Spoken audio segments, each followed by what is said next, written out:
여러분들이 어떤 사람에게 전도할 때에 천국을 말하려면 어떻게 말하는 게 좋겠습니까? 천국을 말할 때에 정말 아름답고 우아하고 멋있고 그런 곳으로 말을 하겠습니까? 아니면 무시무시한 곳으로 말하겠습니까? 전자의 후자의 천국을 말할 때 전자죠. 그래서 여호와의 여러분들 파수대 그림 보면 잔디밭에 아름다운 그 잔디밭에 강물은 흐르고 사자와 어린 양이 함께 이렇게 있고 소풍 와가지고 노는 아주 행복한 그런 그림들, 그죠? 그런 걸 보고 자기들은 이 여호와의 전을 뭐라고 이걸 천국이다. 미움이 없고 전쟁이 없고 사랑이 가득한 천국이다. 이렇게 설명을 해주잖아요. 그럼 사람들이 야 이런 천국에 참 가고 싶다라는 마음이 들 거잖아요. 그런데 문제는 천국의 주인이신 예수님은 천국을 어떻게 설명하셨어요? 천국의 주인인 예수님은 천국을 어떻게 말씀하셨느냐 말이에요. 지난주 우리가 연속으로 살펴본 두 가지 비유죠. 자, 그 2주 전에 본 천국의 비유는 어떤 비유였습니까? 주인이 포도원을 다 완벽하게 만들어 놓고 세를 주었습니다. 그런데 그 품꾼들이 세를 받으러 온 종들을 때리고 나중에 죽여버렸죠. 두 번째 종들을 더 많이 보내는데 또 역시 때리고 죽여버렸습니다. 마지막으로 아들을 보내면 존경할 것이라 생각하고 아들을 보냈더니 마지막으로 아들까지 죽여버렸습니다. 그렇다면 그 포도원 주인이 어떻게 하겠습니까? 그 악한 포도원 품꾼들을 진멸할 것입니다. 이 말씀을 예수님의 비유를 통해서 사람들이 알아들어요? 못 알아들어요? 알아들었습니다. 그러니까 겁이 나서 그런 일이 일어나지 않았으면 좋겠습니다라고 했을 때 예수님 뭐라고 말씀하셨어요? 건축자들이 버린 돌이 모퉁이의 머릿돌이 돼야 되는데 그런 일이 안 일어나면 어떻게 되겠느냐는 거죠. 그래서 악한 포도원 품꾼들은 이스라엘 백성들 말하는 것이고 물론 이방인도 포함됩니다. 그들은 메시아를 죽여야 된다는 이 말씀이죠. 그 말씀이 일어나야 된다는 겁니다. 그래서 선지자들이 예언한 건축자들이 버린 모퉁이돌이 머릿돌이 된다는 말씀을 내가 읽어본 적이 없느냐? 그렇다면 그 말씀이 어떻게 되겠느냐? 지난주 본 또 천국의 비유죠.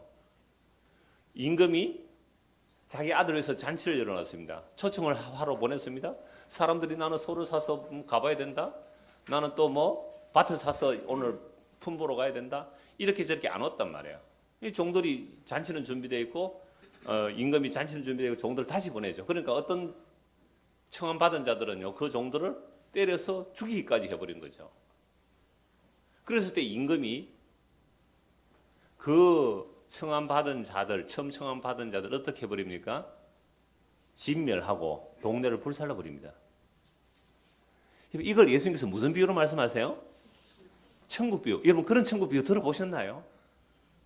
우리는 예수님이 말씀하시는 천국 비유에 관심이 없어서요. 그러니까 이 천국에 들어오지 않으면 이 청함을 받지 않으면 어떻게 된다고요? 진멸하고 말을 불살라 버리는 거죠. 그래서 실제로 예수님을 거부한 그 예루살렘이 어떻게 됩니까? 예수님 실제 죽으시고 부활을 성천하신 이후에 한 3, 40년 지나죠. AD 70년에 로마 장군 티투스에서 예루살렘이 포위됩니다.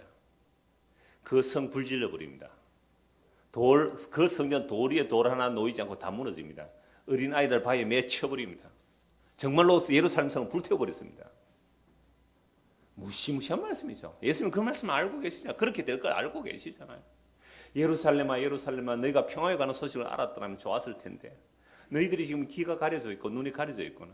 예수님을 평화의 왕으로 예수 그리스도를 메시아로 받아들이지 않고 그 예수를 죽여버린 그 예루살렘 성이 AD 70년 어떻게 멸망했는지 우리 눈으로 보지 않습니까? 그러니까 예수님의 천국 비유는요 너무너무 무시무시한 말씀이란 말이에요. 그래서 천국은 건축자들의 버린 돌이 모퉁이들이 되는 그 방식으로만 이루어집니다. 사람들이 천국을 사모하고 천국은 이런 곳일 거야 상상하고 그 천국을 좋아해서 따라 나는 그런 방식이 아니에요. 어느 누구도 예수님 말씀에 이런 천국은 겁이 나서 도망갈 천국이란 말입니다.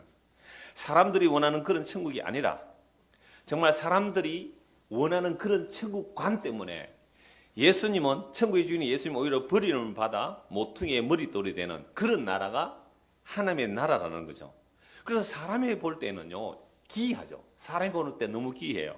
그래서 이런 하나님의 나라 천국은 사람의 손으로 만들어낼 수도 없고 확장할 수도 없습니다. 사람들이 하나님 나라를 이루어내고자 가장 많이 생각한 사람들이 유대인들 아닙니까? 그런데 그들의 손에 의해서 살해당한 분이 하나님의 나라의 기초석이 된 예수 그리스도예요. 이게 하나님 나라를 말씀하시는 첫째 예수님의 천국 비유의 말씀이란 말이죠. 그래서 이러한 나라는 누구만 들어갈 수 있어요? 오직 예복을 입은 자들, 일한 것도 없이 한 것이라는 것은 죄밖에 지은 적이 없는 그 사람들이, 그래서 선한 자나 악한 자나 저는 자나 몸 불편한 자나 맹인이나 소국이나 어느 누구라도 다 들어올 수 있는데 뭐만 입으면 돼요? 예복을 입어야 된다. 그 예복이라는 것이 바로 의의 세마포, 예수님의 자기 피로 입혀주신 의의 세마포. 그래서 그 흰옷 입은 무리들이 어디서 나옵니까? 큰 환란 가운데 나오는데, 그 큰 환란 중에서 어린 양의 피에 그 옷을 씻어 희게 한 자들. 결국 우리가 이 땅에 사는 동안 큰 환란을 통하여 자기는 이 땅에서 행복하게 살고 싶었단 말이에요. 이런 병들고 싶었어요? 가난하고 싶었어요? 사업에 실패하고 싶었습니까? 이런 남편 만나고 싶었어요? 이런 아내 만나고 싶었어요? 이런 자녀 원했어요? 그런데 내 뜻대로 안 되잖아요. 그런데 그런 삶을 통하여 이 세상에 어떤 소망들이 꺾여지고 이 세상에 바라볼 수 있는 그 한계 상황에 이르렀을 때에 사는 게 이게 다가 아닐 텐데 뭔가 있을 거야. 그래서 어떤 사람은요 7년 동안 진리를 찾는다고 다 찾아봤대요. 절에도 가보고 이단에도 가보고 이곳저곳 다 가봤대요. 어떻게 하면 진리를 찾을까? 그래서 복음을 들었어요. 복음을 듣고 나니까 자기가 어떤 죄인인지 알겠더래요. 자기가 그렇게 쓰레기인 줄 처음 알았대요. 그래서 예수를 믿게 되었다는 말씀을 들었어요. 이런 사람들에게는 그동안 자신이 삶을 추구했던 그 방향성과 전혀 반대되는 방향을 보게 된 거죠. 그래서 예수님께서 말씀하신 이 천국은 정말 예수님의 그 피로 그 환란 가운데서 어린 양의 피를 덧입을 수밖에 없다는 사실을 알게 되는 거죠. 그러면 성도들에게 닥치는 환란조차도 뭐가 되는 거죠? 그 사람에게는 영원한 생명을 주는 복이 되는 거죠. 이게 영원한 복이라는 거죠. 그 환란이 없었다면, 그저 세상에서 잘 먹고 잘 살고 그렇게 살아갔다면, 그럼 세상 사람이 볼 때는 야, 복 받았다 그럴 거고 평안하게 살았다, 죽을 때도 평안하게 잘 죽었다 하지만 그 결론이 뭐가 되는 거죠? 지옥으로 가는 거잖아요. 이건 성경 전체가 말씀하고 있는 거죠. 어떤 사람의 길이 발라 보이나 그 필경은 멸망이로다. 세상 사람들이 판단하는 그 가치와 전혀 다른 하나님의 나라를 얘기해야 돼요. 예수님이 천국 비유를 그렇게 말씀하셨으니까. 그러니까 아니 예수님을 따라간 자들의 제자들의 모습 한번 보십시오. 세상에 뭘 성공한 사람이 있습니까? 그런데 그 버려진 모퉁이 돌, 예수 그리스도에 붙는 자들도 세상에서 버림받은 돌들이란 말이에요.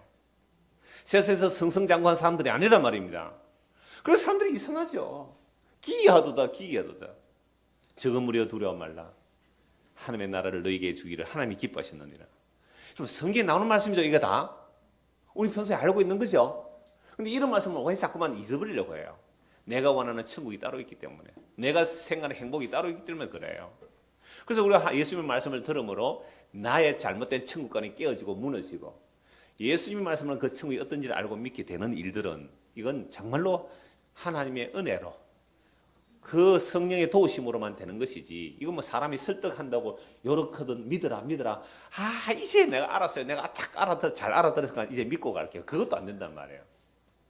그래서 우리가 모이는 것은 성령에 의하여 모여야 하고, 성령께서 말씀하셔야 되고, 성령께서 깨닫게 하시고, 성령께서 우리 안에 말씀을 이렇게 심어 주셔야만 이 사실이 믿어지게 되는 거고, 신뢰하고 그리고 그 방향을 따라 걸어갈 수 있는 것이지, 우리의 힘과 능력으로 결심해서 갈 수 있는 길은 결코 아니란 말이죠.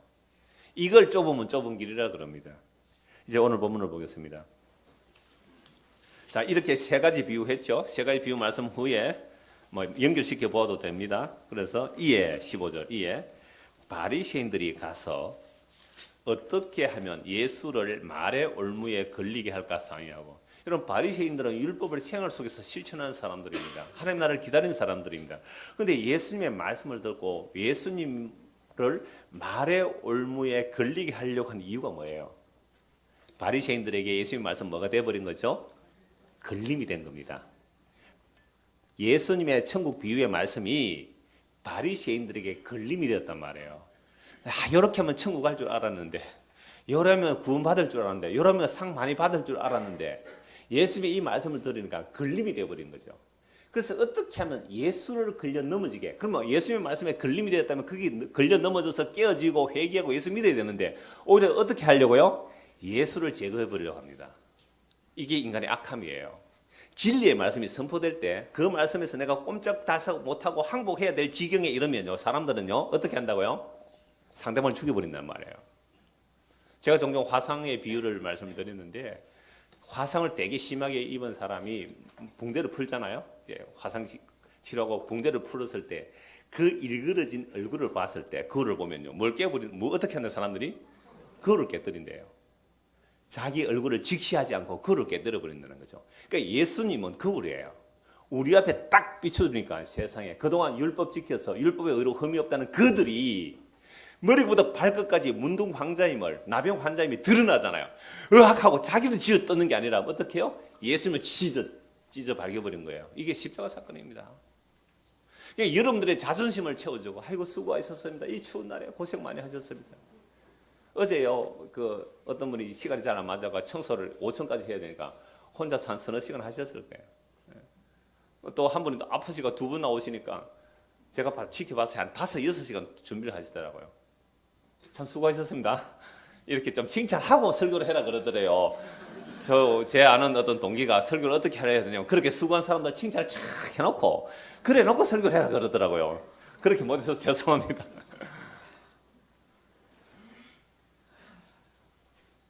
그래서 예수를 말의 올무에 걸게 하려고 딱 자기들이 작전을 딱 짰어요. 작전을 딱 짜서 예수를 이제 고발하기 위해서 질문하러 온 거예요. 설교 온 건 없는데 갑자기 이 말씀 하니까 생각이 나네요. 우리 장로님들이 미리 수요일 전에 말씀드렸는데, 아니나 다를까 이제 저에게 공격이 오기 시작을 해요. 창원시 목회자 협의회 신년 할애회가 있어요. 그런 게 있어요. 목사들. 그거는 교단 교파 상관없이 개신교는 다 모여요. 거기 참석한 사람 3사람이 저에게 전화가 온 거예요, 지난주에. 뭐냐 하면 그 목회자 협의, 창원시 기독협의회 산하에 있는 이단 대책 협의회에 제가 고발이 됐는가 봐요. 그래서 우리 경상노회 쪽으로, 제가 경상도에 소속한 경상노회 쪽으로 공문을 보냈는데, 늘푸른게 이장호 목사 신학을 좀 조사해 주십시오. 11조를 폐지한다, 또는 주일 성수를 폐지한다, 그런 말들이 있는데 어떤지 알아주세요. 이렇게 한 거예요. 이걸 가지고 이제 저를 그래도 좀 좋아하는 사람들이 한 3명 있어서 감사해요. 정보를 미리 주는 거예요. 이런 식으로 갈 거니까 대비를 하라, 대책을 마련하고 있어라. 우리 주일 성수한다. 11조 내고 있다. 이렇게 말해라. 11조 봉투도 없는데 뭘 11조를 내요? 그렇게 이제 제안을 해주시더라고요. 그래서 제가 장로님 모아놓고 이제 이렇게 우리 앞으로 이런 일 얼마든지 있을 겁니다라고 했을 때 저는 그래요. 소원하면 제가 소원에 응하죠. 가서 당당하게, 왜 예수님의 십자가의 완성인가? 예수님의 십자가 완성 이후로는 날과 달과 절기를 지키는 게 아니라 내가 어떤 날을 귀하게 여기면 그날 귀하게 여기면 되는 거예요. 일주일 내에 귀하게 여기면 되는 것이고, 나는 하루를 귀하게 여기면 되는 거예요. 주일날 꼭 일하는 사람은 수요일날 나는 하루 하나님 앞에서 쉬겠다, 그렇게 정하면 되는 거죠. 연보도 마찬가지거든요. 십자가로 다 이뤘다 하고 나서는 사도들이 어디 한 군데라도 11조는 말이 없어요. 전부 연보거든요. 연보는 사랑의 나눔이에요. 그래서 연보도 자기가 마음에 자원해서 하면 돼요. 나는 10에 1조를 하고 싶으면 10에 1조 하셔서 해도 돼요. 나는 10에 2조 하고 싶으면 10에 2조 하세요. 10에 3조 해도 되고요. 10에 9조 하셔도 돼요. 그건 자기 마음에 원하는, 성령이 임하면 그 마음에 원하는 대로 하는 것이지, 이걸 법으로 정해주면 안 되는 거거든요.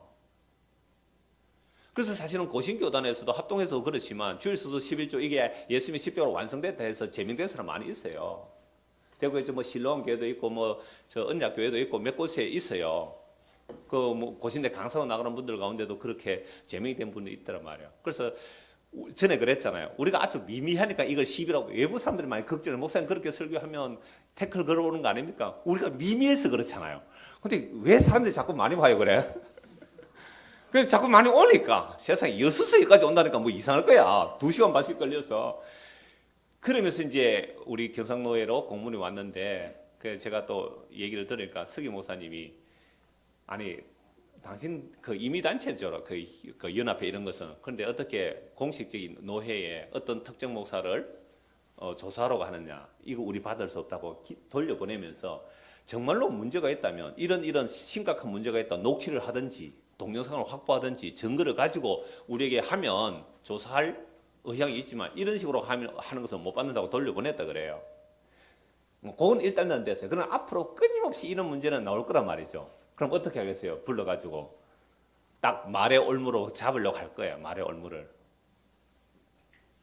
참 한편으로 감사한 거 있죠. 야, 나 천국 갈 소망이 생긴다. 여러분, 예수님을 믿고 따르는 것은 유대교에서 어떻게 되래요? 출교 당하는 거예요. 출교 당하게 돼 있단 말이에요. 그게 두렵다면 제가 18년 동안 이렇게 했을까요?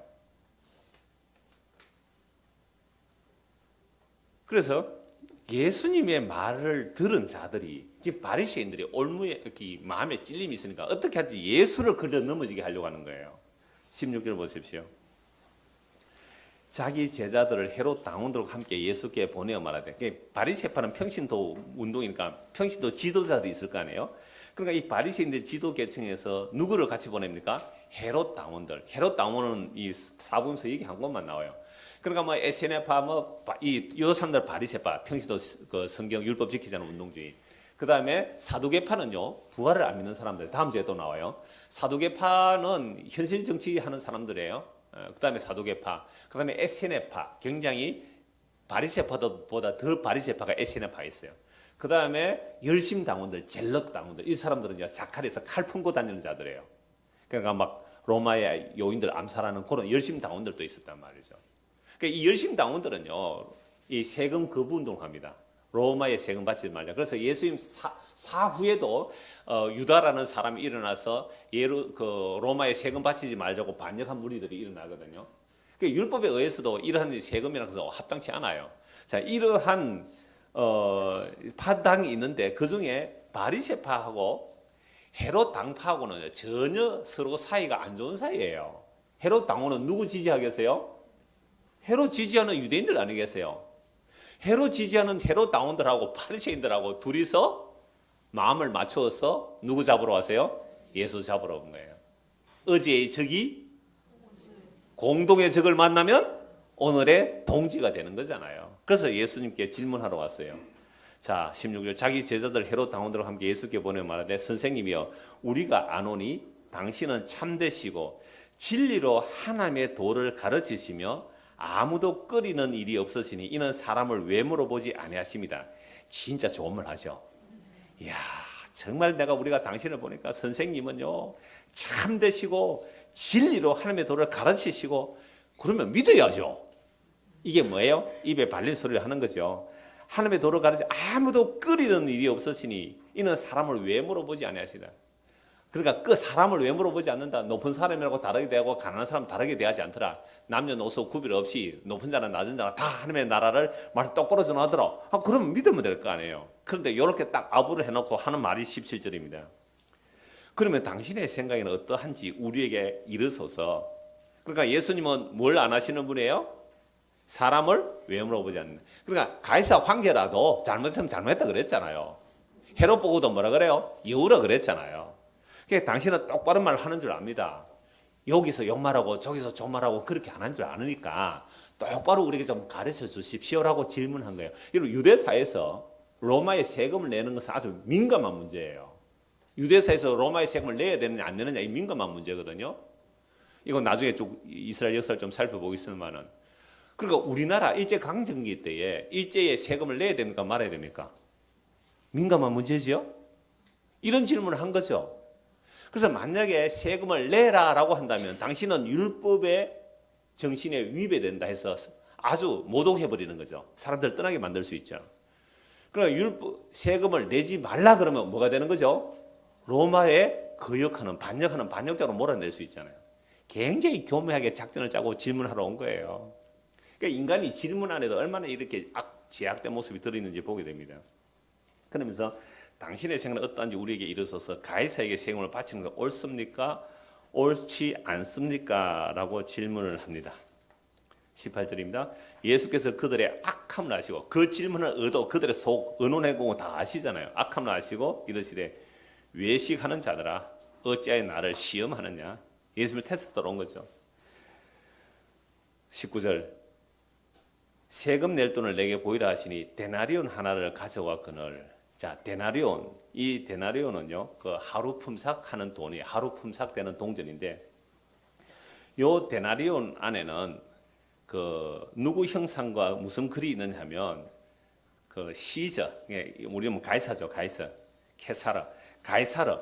이 가이사의 얼굴 형상과 그 밑에 신의 아들, 요 글자가 새겨져 있어요. 그러니까 그 동전에. 여러분, 우리나라 동전에는 얼굴, 사람 얼굴 뭐에 있는지 아세요? 500원짜리 동전에는요, 학이 그려져 있습니다. 어제 봤습니다, 제가.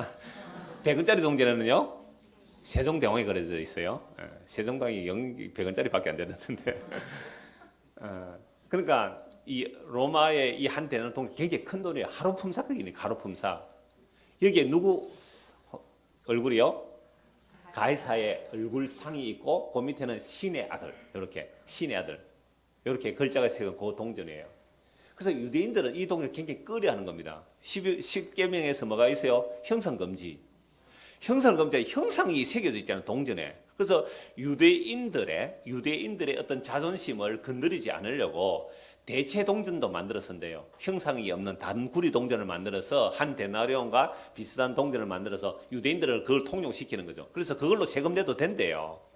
이 정도로 유대인들은 율법에 철두철미하게 살려고 한 사람들입니다. 형상물을 가진 동전도 꺼려한 사람들이에요. 근데 이 사람들이 동전 들고 온데 마치 뭐 들고 왔어요? 그러니까 가이사 얼굴이 그려져 있는 신의 아들 그 동전을 들고 와서 딱 왔다고 해서 이미 다 준비하고 온 거예요. 그래서 네 동전 한번 보여라. 딱 보여주니까 뭐라고 말씀하세요? 예수님 말씀에 이 형상과 이 글이 누구의 것이냐? 이르되 가이사의 것이니다. 형상은 가이사 얼굴, 밑에는 글은 신의 아들. 이르시되 가이사의 것이다. 이에 이르시되 글은 저 가이사의 것은 가이사에게, 하나님의 것은 하나님께 바치라 하시니, 그들이 이 말씀을 듣고 놀랍게 이거 예수를 떠나가다 올무를 걸려고 했다가 올무에 걸 수가 없잖아요. 가이사의 것은 가이사에게 바치고 하나님의 것은 하나님께 바쳐라 라고 대답을 해버렸죠. 자, 이 말씀을 가지고 우리는 세금을 내야 됩니까? 말아야 됩니까? 국가에 세금 내는 거 말이에요. 왜요? 예수님께서 가이사 것은 가이사께서 바치고 그 로마 황제니까 하나님 것은 하나님께 바치라 했으니까 내야지요. 또 사도들은 국가에 세금을 내는 것이 마땅하다 그랬습니다. 그럼 사도들이 복음 전할 때 바울 사도 같은 게 그때 국가는 누가 국가예요? 로마예요. 로마에 세금 내는 마땅하다 그랬거든요. 경찰력, 정당 권력에 복종할 수 마땅하다 그래요. 위에서 주신 권세가 굴복하라 그랬잖아요. 이걸 가지고 우리는 이제 독재자들 앞에서도 위에 주는 권세니까 엎드려서 절하고 막 그랬잖아요. 그런데 사도들이 그리스도인의 생활 가운데서 마땅히 세금 낼 것, 세금 내는 그 내용하고 예수님께서 가이사의 것은 가이사의 것, 하나님의 것은 하나님께 바쳐라 이 내용은 달라요. 지금 바리새인들이 헤롯 땅과 짜고 와서 예수님께 질문한 의도가 뭐였어요? 예수를 올무에 걸기 위해서 왔잖아요. 그러니까 가이사에게 세금을 내야 됩니까? 말아야 됩니까? 로마 황제에 세금을 내야 됩니까? 말아야 됩니까? 예수님께서 그들의 의도를 아시기 때문에 그들이 답을 할 수 없도록 만들어버리죠. 그래서 가이사의 것은 가이사에게, 하나님의 것은 하나님에게, 이 예상 답을 생각했어요? 못했어요? 못해. 전혀. 예수님이 그들을 만드신 분이에요. 예수님 친히 만드신 분이에요. 지혜이신 예수님이세요. 그래서 그들을 더 이상 답 못하게 만들어버렸는데, 이건 단지 국가에 세금 낼 건 내고 하나님께 바치는 바치라, 요 정도로 답하기 위해서 이 말씀 하신 것은 아니다 이 말이에요. 국가 세금 내는 건 당연해요. 그 말씀이 아니란 말이에요. 그럼 도대체 이 말씀이 뭘까 이겁니다. 이 말씀이 뭘까? 여러분 일제강점기 한번 생각해 보십시오. 한국교회가 총회에서, 한국교회 그때는 뭐 총회가 분리되지 않아요. 총회에서 공식적으로 신사참배를 가결했습니다. 물론 일본 경찰의 강압이 있었어요. 여기에 반대해서 감옥에 가고 순교한 사람들도 있습니다. 그러나 거의 대부분 교회에서 국가적인 의식이라고 하면서 교회에서 동방요배를 했어요. 예배드리다가 12시 딱 되면 사이렌이 울려요. 12시 딱 되면 어디를 향하여? 일본의 신사를 향하여 절을 했다니까요. 이 국가의식이다. 이거는 종교가 아니다. 라고 얘기하면서 그렇게 동방요배를 했어요. 그래서 제가 일제강점기 때에 주부를 하나 봤습니다. 박물관에. 세상에 이 주부 순서에 동방요배 순서가 들어있더라고요. 12시 동방요배. 여러분 이게 우리 조상들이, 우리 선배들이 했던 모습이에요. 거의 80, 90%가 다 그렇게 했어요. 80, 90%가 다 그렇게 했어요. 그러면서 교회에서 일본의 전쟁 승리를 위해서 기도하고 일본의 그 전쟁 승리를 위해서 교회에서 헌금도 했고 시국 강령도 뭐 수백 번 수천 번 했어요.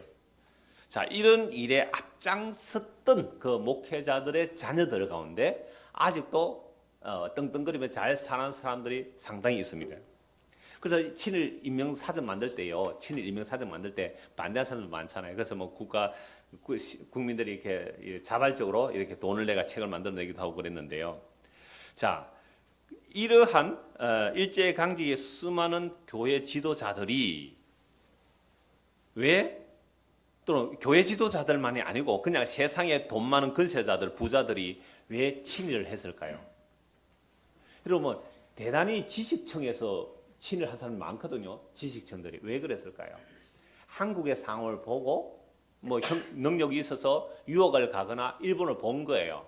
일본이 서구문을 먼저 받아들여서 우리는 그때 자동차 없었잖아요. 그런데 일본은 뭐가 있어요?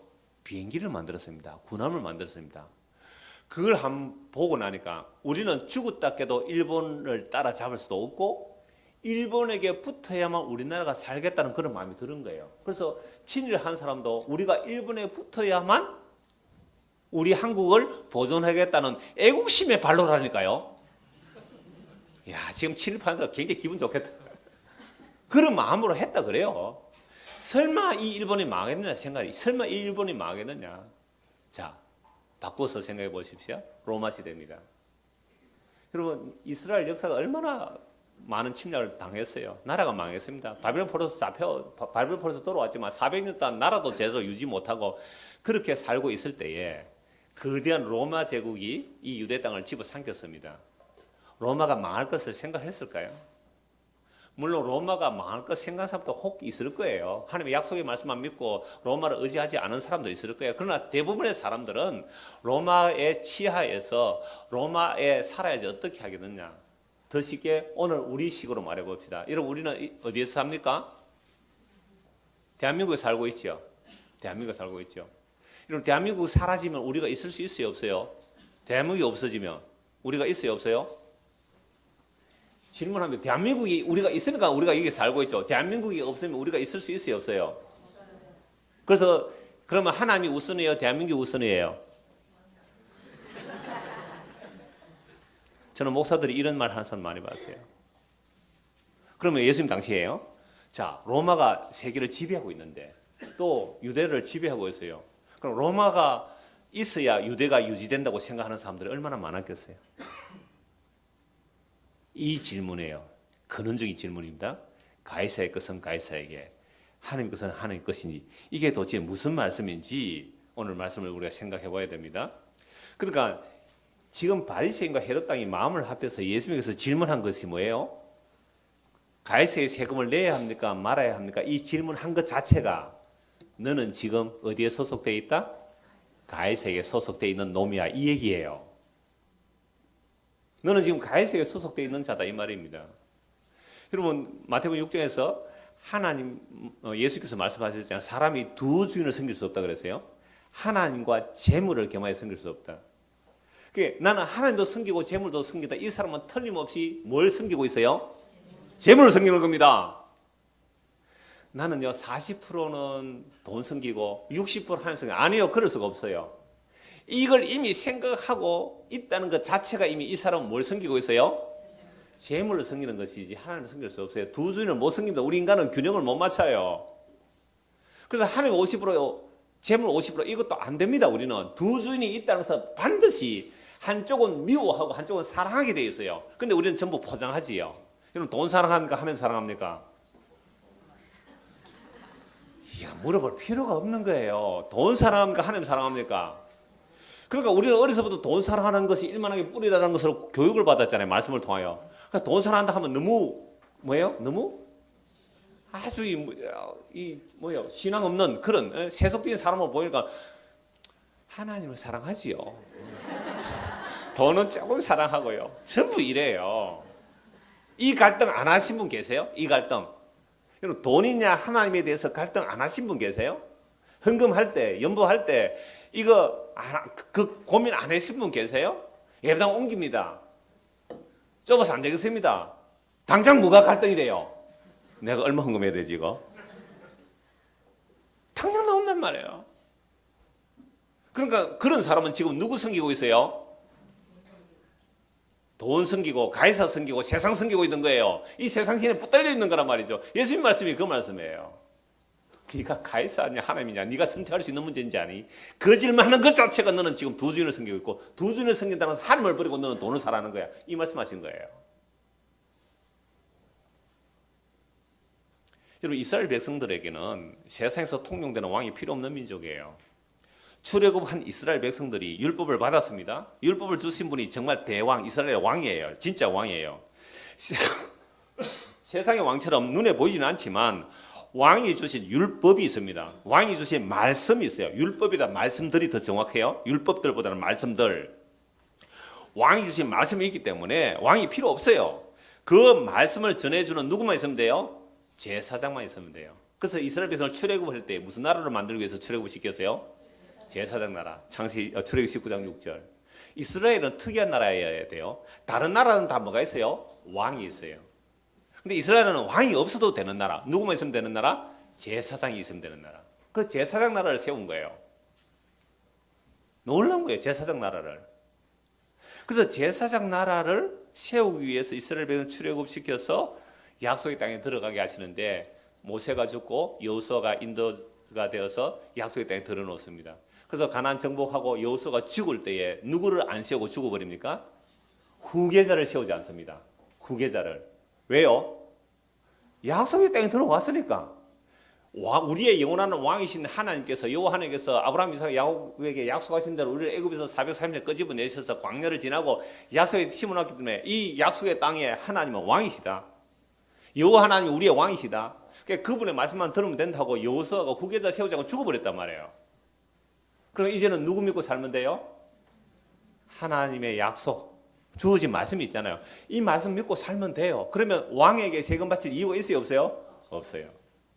그러니까 왕에게 세금 안 바쳐도 된다니까요. 왕 하나 세우면요. 세금 2배로 내야 돼요. 제사장에게 11조를 내잖아요. 하나님께 제사 드리기 위해서 제사장이 11조를 받아 제사를 드리잖아요. 그런데 왕을 세우면요. 11조 제사장이 내는 만큼 누구에게 줘야 돼요? 왕에게 줘야 돼요. 왕이 군사가 필요하잖아요. 군복이 필요하잖아요. 전쟁 나가면 양식이 필요하잖아요. 그러니까 세금 훨씬 더 많이 내야 돼요. 자, 그래서 여호수아 죽고 나서 사사들 시대에 들어가는데 사살은요 세습이 아니에요. 필요에마다 그때마다 하나님께서 기름 부어서 세우는 자가 사사가 돼서 이제 적을 물리치고 또 평안하고 또 타락하면 또 적이 쳐들어 이렇게 한 400년 동안 사사 시대가 지내는데 사사 시대에 지내면서 다른 나라를 보니까 누가 있어요? 왕이 있어요. 일사불란하게 평상시 상비군을 만들고 있어요. 왕이 이 땅에서 상비군이 있어야 됩니다. 예비군만 있으면 안 돼요. 유대인들은 평소에 예비군이잖아요. 예비군만 있으면 되고 상비군이 있어야 돼요. 우리나라 군인이 몇 명이에요? 60만 명. 상비군이 있어야 되는 거예요. 그러니까 이 상비군을 세워놓고 왕이 서면요 적이 쳐들어올 때 항상 나라를 지켜주고 전쟁이라면 뭐 일사불란 움직이는데 그런 왕이 없으니까 우리는 안 되겠다. 그래서 마지막 사사 사무엘에게 이스라엘 백성들이 왕을 요구합니다. 우리에게도 왕을 허락해 주십시오. 사무엘이 굉장히 화가 났죠. 사무엘 두 아들은 사사에 합당하지 않았어요. 그러니까 내가 평생 동안 뇌물 한번 안 받고 백성들을 이렇게 내가 사사를 말하냐 판관이에요. 재판관이에요. 재판을 잘 해왔는데 내 늙었다고 너희들 날 버리나? 그래서 굉장히 섭섭해할 때 하나님께서 사무엘 이렇게 말씀하세요. 사무엘아 그들이 너를 버림이 아니라 나를 버렸다. 나의 왕됨을 버렸다 이 말입니다. 보이는 왕을 요구한 것이 보이지 않는 하나님을 버린 일이 되는 거예요. 그러면서 왕을 세우면 너희가 왕에게 세금을 많이 내야 되는데 그렇게 하려고 그러니까 백성들이 뭐라 그래요? Yes sir. 우리가 하겠습니다. 성전에 11조 그 헌물하는 것 말고 왕이 얼마든지 세금 내겠습니다. 우리를 지키면 주시는 왕이면 됩니다. 누구를 세우죠? 사울 왕. 그 다음에 사울을 패하고 다윗 왕. 해서 왕들의 시대가 오는데요. 이미 이스라엘 백성들이 가나안 땅에 들어서 왕을 요구할 것을 이미 알고 있기 때문에 신명기 17장에서 이미 말씀해 놓았어요. 왕을 세울 때 이스라엘 백성 가운데 하나님이 택한 자를 왕으로 세우고 왕이 되면 뭘 많이 두지 말라 그랬어요? 마병을 많이 두지 말고.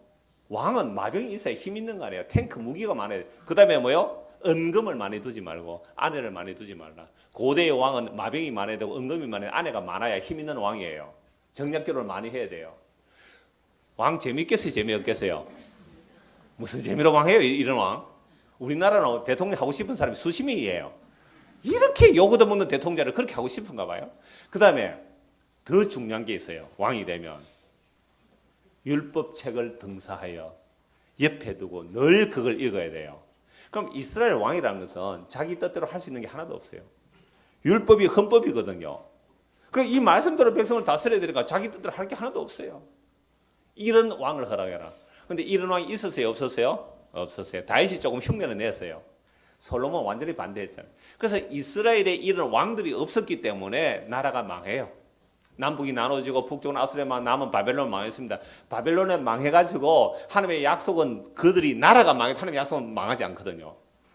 하나님의 약속은 나라가 망해도 하나님 나라는 약속은 영원합니다. 제가 아까 질문했잖아요. 대한민국 없으면 우리는 어떻게 될까요? 대한민국이 사라지도 하나님의 약속은 영원하기 때문에 하나님의 자기 백성은 영원합니다.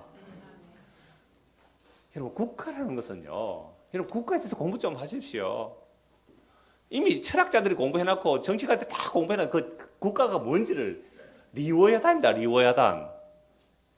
홉스의 리워야단. 꼬불꼬불한 뱀이래요. 마키아벨리즘의 국가를 한번 보십시오. 국가가 뭔지를. 괴물들이에요. 괴물. 짐승이라니까요.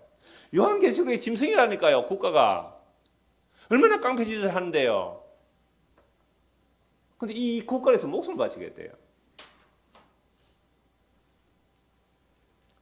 특히 목사들 가운데 얼마나 많은 사람들이 국가에 전도자 있는지. 그게 뭐예요? 예수님께서 질문한 거예요. 가이사에게 책임을 내야 되면 말아야 됩니까? 예수님 뭐라 대답하셨어요? 가이사의 것은 가이사에게, 하나님의 것은 하나님께. 이 말씀이, 그 질문하는 그 자체는 너는 지금 너의 왕이 하나님이 아니다. 그 말씀이에요. 그래서 나라가 망하고 바벨론 포로가 돌아와서 무려 400년이 지났습니다. 메시아를 기다렸잖아요. 그동안 세계 제국들은 아수르가 멸망합니다. 아수르가 멸망해요. 그 다음에 일어나는 제국이요, 메데 페르시아 제국이 일어나죠. 페르시아 제국 다음에요, 바벨론이 일어나죠. 바벨론의 남유다가 망합니다. 바벨론 제국 다음에요, 헬라 제국, 알렉산더 대왕 헬라 제국이 일어나죠. 헬라 제국 다음에 예수님 당시는 어느 제국이죠? 로마 제국. 이 거대한 제국들의 틈바구니 속에서 그나마 율법을 붙들고 하나님께서 메시아를 보내준다고 했으니까 메시아가 오면 이 세상의 제국들을 물리치고, 이 로마는 제국조차가 물리치고 우리가 정말 솔로몬과 다윗 시대의 그 영광스러운 나라로 회복시켜 줄 거야라는 정치적인 메시아, 세속적인 메시아를 기다리고 있었던 거예요. 그래서 예수님이 와서 보니까 막 기적을 향하고 표적을 이러니까 사람들이 이분이 메시아일 것 같다고 막 따라다닌단 말이죠. 자, 그렇게 따라다니는데 가면 갈수록 예수님이 군대를 모집하지 않아요? 예수 군대 모집했습니까? 안 해요. 은금을 저축했어요? 아니에요. 아내를 많이 두었습니까? 장가도 안 갔습니다. 이런 메시아예요. 이런 메시아. 그러니까 율법에 의한 진짜 그 왕의 역할을 예수님이 하고 계시는 거예요. 그리고 예수님께서 하시는 모든 말씀은 예수님이 말씀이시잖아요. 말씀이신 예수님께서 통치하는 그 모든 것은 말씀을 그대로, 원래 뜻 그대로, 잘못된 전통에 의해서 해석된 그런 잘못된 해석이 아니에요. 율법이 있는 그대로. 그게 마태복음 5장, 6장, 7장이에요. 너희가 옛날 사람은 그렇게 들었잖아. 그거 원래 그런 뜻은 아니에요. 이혼정서만 주면 뭐 이혼할 수 있다, 그런 말 아니야. 너희의 악함 때문에 모세가 그렇게 허락했지만 원래 그런 뜻이 아니야. 이런 말씀을 들으니까 유대인들은 예수를 어떻게 하든지 뭐 해보고 싶어요? 죽여버리고 싶은 거예요. 진짜 말씀이 우리 앞에 왔을 때에 자기들은 율법 지키면서 메시아가 오면 메시아 날에 참여할 거라 생각했던 그들이 합동으로 예수를 몰아서 죽이는 이유가 그거예요. 내가 원하는 천국이 아니더라 이 말입니다. 그래서 예수님께서 하신 말씀이, 그래 가이사의 것은 가이사에게, 하나님의 것은 하나님께 바치라 라고 하니까 이들은 이제 말씀도 놀라고 이게 도망갔는데, 결국 이 말씀은 뭐냐면, 너희가 그런 질문을 한다는 그 자체가 이미 너희는 어디에 속해 있다? 이 세상 신에 속해 있는 것이지 하나님께 속한 자가 아니다. 이 말씀을 하신 거예요. 그렇다면 가이사에게 것은 가이사 주라 이 말은, 네가 세상에 속한 사람이라면 세상에 속했기 때문에 그렇게 말하는 것이고, 너가 만약 세상에 속한 사람인데 나의 택함을 입은 사람이라면 그죠? 우리가 세상에 택함을 입었잖아요. 택함을 입을 사람이라면 세상에 속한 것을 주장하는 자에게 다 줘버려도 되잖아. 이 말씀이에요. 그러니까 하나는 네가 세상에 속해 있는 고집만 하는 거고, 우리가 정말 예수를 믿고 세상에서 끄집어내서 예수님의 나라, 하나님의 아들의 나라 옮겨졌다면 세상 사람 뭐 달라 그러면 주워버리면 되잖아. 그게 누구 것이니까? 가해사 것이니까. 세상 것이니까. 여러분, 세상 것도 사실은 다 누구 거예요? 하나님 것이에요. 근데 이 세상 모든 천지 만물을 하나님이 다 만드셔서 예수님의 만물의 주가 되세요. 보이는 것과 보이지 않는 모든 것의 주는 주님이세요. 근데 주님께서 이 보이는 세상을 어떻게 해버린다고요? 불태워 없앤다고 방지를 기도할 때 했잖아요. 아멘 했죠? 기도 마칠 때. 믿지요? 이 세상 눈에 보이는 불태워 없애버린단 말이에요. 불태워 없어질 것 중에 불태워 없애지 아니할 것을 남기실 거예요. 그건 하나님 아버지께서 예수 그리스도의 행하신 그 일들이 담겨지는 자들, 진짜 생명이 영원한 영광의 나라가, 그 아들의 나라가, 그 아들의 희생과 공로와 그 약속의 완성체들이 우리 안에 담겨지면 그 사람은 그 보배 되신 예수님 때문에 남게 될 거예요. 불에 탈지라도. 안 그러면 불에 태워질 거 아니에요. 그래서 이 창조물 속에 하늘과 이 땅은 불에 태워 사라진단 말이죠. 이게 불에 태워 사라질 것들이 우리가 예수를 믿고 끄집어내서 하나님 나라에 들어왔잖아요. 가이사 것을 누가 달라면 줘버려. 여기서 갈등되네. 얼마까지 줘야 됩니까? 고린도전서 6장을 보십시다. 고린도전서 6장.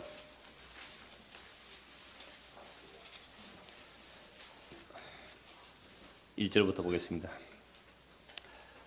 너희 중에 누가 다른 이와 더불어 다툼이 있는데 구태여 불의한 자들 앞에서 고발하고 성도 앞에서 하지 아니하느냐? 성도가 세상을 판단하는 것을 너희가 알지 못하느냐? 세상도 너희에게 판단을 받겠거든 지극히 작은 일 판단하기를 감당하지 못하겠느냐?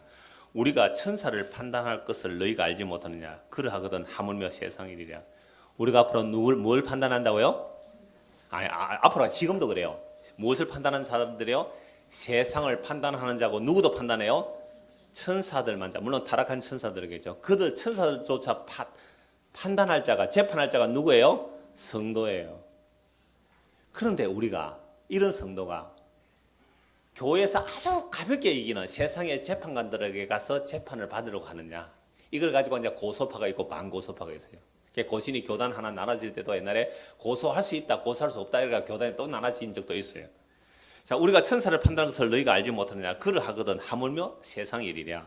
그래도 너희가 세상 사건이 있을 때 교회에서 아주 경히 여김을 받는 자들을 세우느냐? 내가 너희를 부끄럽게 하려 하여 이 말을 하노니 너희 가운데 그 형제간의 일을 판단할 만한 지혜가 있는 자가 이같이 하나도 없느냐? 형제가 형제와 더불어 고발할 뿐더러 믿지 아니하는 자들 앞에서 하느냐? 너희가 피차 고발함으로 너희가 가운데 이미 뚜렷한 허물이 있나니 차라리 불의를 당하는 것이 낫지 아니하며 차라리 속는 것이 낫지 않느냐? 교인과 교인끼리 뭐가 붙었어요? 어떤 이해관계에 있을 때에 법정에 소송을 걸은 거예요.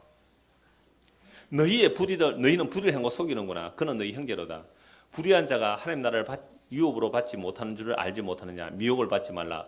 음행하는 자나 우상 숭배하는 자나 간음하는 자나 탐색하는 자나 남색하는 자나 도적이나 탐욕을 부리는 자나 술 취하는 자나 모욕하는 자나 속여 빼앗는 자들은 하나님의 나라를 유업으로 받지 못하느니라.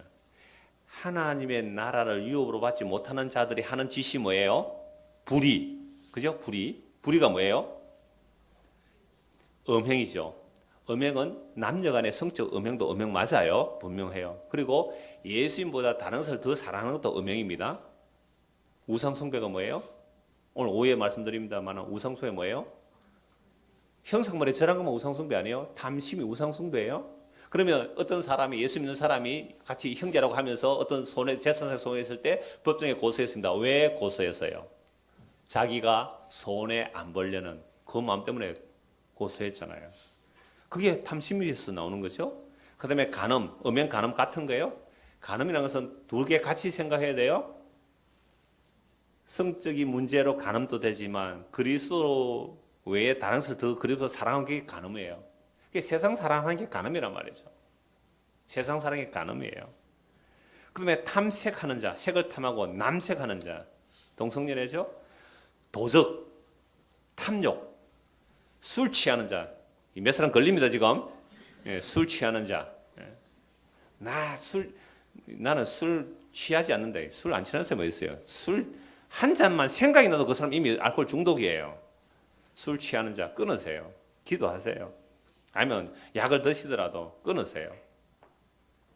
모욕하는 자나 속여 빼앗는 자들은 하나님의 나라를 뭐요? 이용으로 봐요. 그러니까 이 모든 일들이 일어난다는 이유는 네가 지금 가이사에 속했느냐 하나님 나라에 속했느냐 이 말이에요.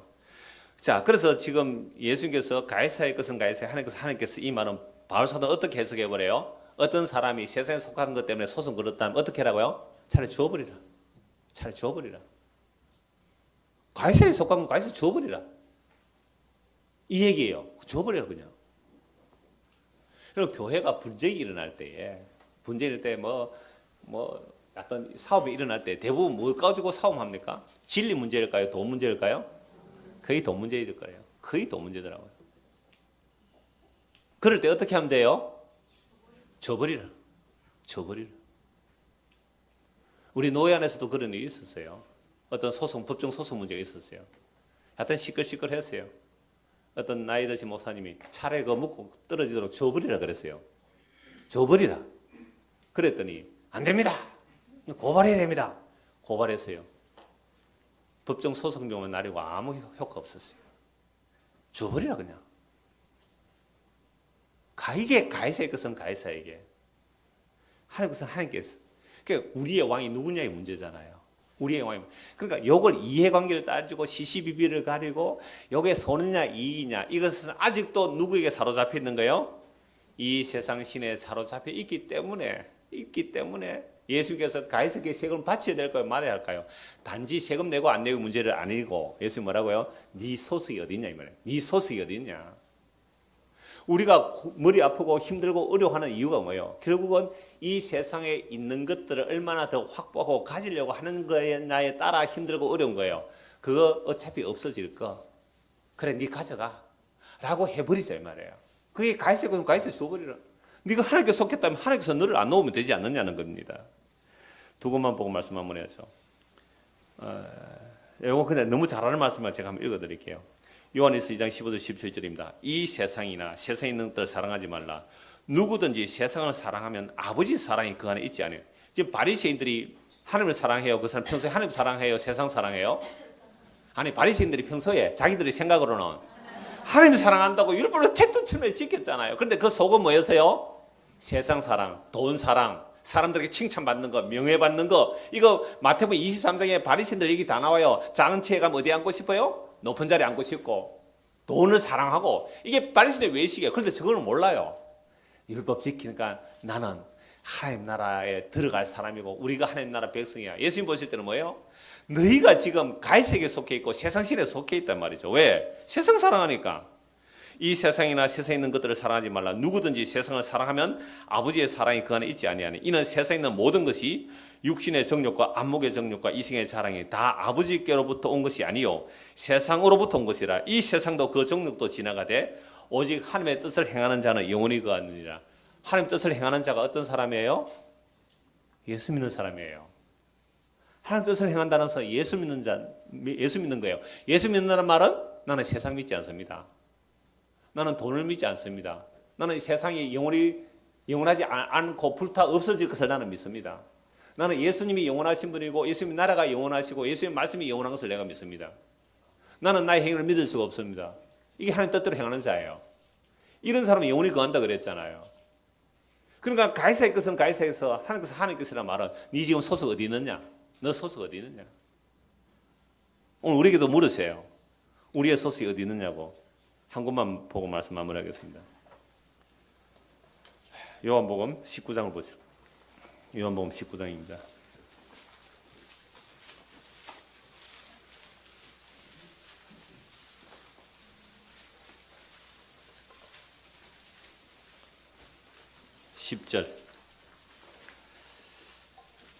빌라도가 이르되 내게 말하지 아니하겠느냐. 예수님을 이제 빌라도가 재판하는 중입니다. 그러면서 빌라도 예수님께 말하죠.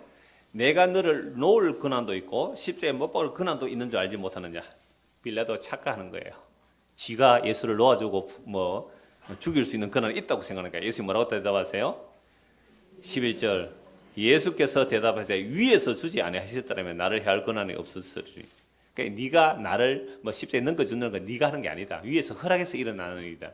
그러니까 빌라도도 예수 하나님의 피조물이잖아요. 그러므로 나를 네게 넘겨준 자의 죄는 더 크다. 유대인들은 더 죄가 크다 이 말이죠. 이러므로 빌라도가 예수를 놓으려고 힘썼으나 보세요. 빌라도는 예수를 놓아주려고. 왜? 이 바리새인과 서기관 대제사장들의 시기로 예수를 고발한 걸 알거든요. 그래서 빌라도 놓아주려 힘썼으나 힘써도 안 돼요. 유대인들이 소리질러 이르되 이 사람을 놓으면 가이사의 중심이 아니니이다. 무려 자기를 왕이라 하는 자는 가이사를 반역하는 것이다. 제가 아까 이스라엘 간단한 왕 역사 얘기했잖아요. 그러니까 유대인들이 여호와 하나님을 왕으로 섬긴다고 했지만 진짜 하나님은 누구예요? 진짜 왕이 누구예요? 유대인들에게 가이사잖아요. 가이사잖아요. 대제사장이 거룩한 여호와 하나님께 제사 드린다고 제사를 드리라 그러고 뭘 하라 그러고 뭘 하라 그랬지만 그들의 왕은 가이사였어요. 하나님이 아니었어요. 하나님의 약속이 아니었어요. 오늘 우리도 마찬가지예요. 이렇게 교회당에 왔지만 하나님, 뭐 예수님, 하나님 나라 진짜 우리 왕이 누구냐는 거예요. 진짜 우리의 왕이 누구냐는 거예요. 하나님이요? 아니더라는 거예요. 13절 빌라도가 이 말을 듣고 예수를 끌고 나가서 돌을 깐들 히브리 말로 가바다에 있는 재판소에 앉아있더라. 이 날은 유월절 준비리요 때는 제6시라. 빌라도가 유대인들이 이르되 보라 너희의 왕이로다. 유월절 특사로 한번 풀어주려고 빌라도 노력을 했어요. 유월절 특사에 내가 하나 이 예수를 풀어주겠다. 예수 필요 없다고 우리는 바라봐 달라고. 강도가 나지 예수 싫다고. 그렇게 고함 지른 자들이죠. 15절 그들이 15절 같이 읽읍시다. 그들이 소리 지르되 없이 하소서 없이 하소서 그를 십자가에 못 박게 하소서. 빌라도가 이르되 내가 너희 왕을 십자가에 못 박으랴. 대제사장들이 대답하되 가이사 외에는 우리에게 왕이 없나이다니. 누가 대답했어요? 대제사장이. 누구에는 왕이 없습니다. 가이사 외에는 왕이 없네. 그럼 그동안 하나님 섬겼다고 하나님 우리의 왕이라고 믿었던 건 다 뭐예요? 외식, 가짜. 우리가 하나님을 믿는다고요? 예수님이 만왕의 왕이라고 믿으세요? 예수님 우리의 만주의 주라고 믿으세요? 가짜예요. 가짜. 우리가 믿었던 것은 십자가에 못 박히신 예수님이 우리의 왕이 아니었어요. 엘리 라마 사박다니 나의 하나님 나의 어찌 나를 버리시니까. 그분은 누가 나의 왕으로 나의 주로 믿겠어요. 오늘 새벽에 시편 88편을 보았습니다. 놀랍게도 하나님 살려주십시오 도와주십시오 그렇게 간절히 부르짖었는데 아무런 도움 없이 끝나버리더라고요. 시편 89편도 마찬가지예요. 그렇게 하나님 약속을 지켜주시는데 도와주십시오 살려주십시오 내가 죽어버리면 무슨 소용이 있습니까? 제발 건져주십시오 하는데 하나님 아무 응답도 없이 시편 88편 끝내버리고 89편 끝내버렸어요. 저는 거기에서 그리스도를 보았습니다. 저는 그리스도를 봤다니까요. 그리스도의 그 부르짖음에 그 버림받는 그 그리스도. 그분을 누가 우리의 왕으로, 그분을 누가 우리의 주로 믿고 따라가겠어요? 말은 예수님 왕이라고 그러고 예수님 주라 그랬지만 이 대제사장의 그 깊은 속내가 드러난 거예요. 우리에게는 가이사의 왕이 없습니다. 우리에게는 돈 외에는 나의 왕이 없습니다. 이 세상 임금에는 나는 왕이 없습니다. 이게 유대인 종교의 실상입니다. 오늘 예수를 믿나 교회를 나오셨나요? 정말 곰곰이 생각해 봐야 됩니다. 나의 왕은 누구냐? 세상이냐? 예수님이냐? 그 십자가 못 박혀 죽은 예수냐? 가이사의 것은 가이사에게, 하나님의 것은 하나님에게. 이건 사람이 선택할 수 있는 상황이 아니에요. 우리는 이미 죄와 세상에, 로마서 5장에 오면 죄와 사망의 왕노릇하는 이 세상신에 붙들려 있기 때문에 우리는 죽었다 깨도 가이사 속에 살아갈 수밖에 없고 세상인의 살아갈 수밖에 없어요. 우리는 아무리 애를 써도 그냥 제자리 뛰기예요. 가이사 안에서, 세상 안에서 그냥 제자리 뛰기예요. 하나님 것은 하나님께 바칠 사람은 아무도 없어요. 하나님 것을 하나님께 돌릴 수 있는 사람 아무도 없어요. 누구만 하셨어요? 예수님만 하나님 것을 하나님께 돌릴 수 있는 분이셨어요. 그래서 죄 없으신 하나님의 아들 예수님이 자신을 하나님께 드리신 거예요. 누구를 포함해서? 세상밖에 모르고 돈밖에 모르고 썩어질 것만 바라보는 우리를 자기 안에 포함시켰어. 그래서 십자가에 함께 못 박으셔서 우리를 그것에서 끄집어내셔서 하나님의 사랑의 아들의 나라로 옮겨놓으시는 일이 오늘날도 성도에게 일어나고 있어요. 성도에게 일어나고 있어요. 분리가 일어나는 거죠. 이게 예수님께서 하신 말씀, 가이사의 것은 가이사에게, 하나님의 것은 하나님께 돌리라고 하시는 이 말씀을 예수님도 오늘도 집행하고 계시니까 세상만 사랑하던 우리가 그 세상에 낭패와 실망을 당하게 하셨으라도 그것을 끄집어내셔서 그 사랑의 아들의 나라, 사람들이 볼 때는 미련하고 어리석은 그 아무런 표적도 기적도 아닌 십자가 안으로 들여놓으시고 하나님의 자기 백성으로 삼아가는 이 예수님의 일하심을 믿고 살아가는 저와 여러분 되기를 소원합니다. 기도하겠습니다. 하나님 아버지, 우리가 하나님을 아무리 불렀지만, 예수님을 나의 주님으로 불렀지만 여전히 우리 속에서는 가이사가 나의 왕이라고, 가이사에게는 왕이 없다고 한 대제사장의 이 말이 우리 안에 얼마나 깊이 들어있는지 보게 하시고, 이런 자리에서 우리를 끄집어내셔서 예수님의 십자가, 그 십자가로 다 이루신 하나님의 약속의 나라 안으로 우리를 이끌어 들여 주시옵시고, 그렇게 이끌어 갈 때에 당황하지 말게 하시고, 이상한 일들 일어나는 것처럼 이상히 여기지 말게 하시고, 하나님 나라로 가는 길이 이 길이구나 분명히 알고 믿음으로 걸어가는, 또 그렇게 함께 걸어갈 때 우리에게 동지를 붙여주셔서 함께 격려하며 가는 성도의 걸음들이 되도록 은혜를 베풀어 주시옵소서. 예수 그리스도를 받들어 기도드리옵나이다. 아멘.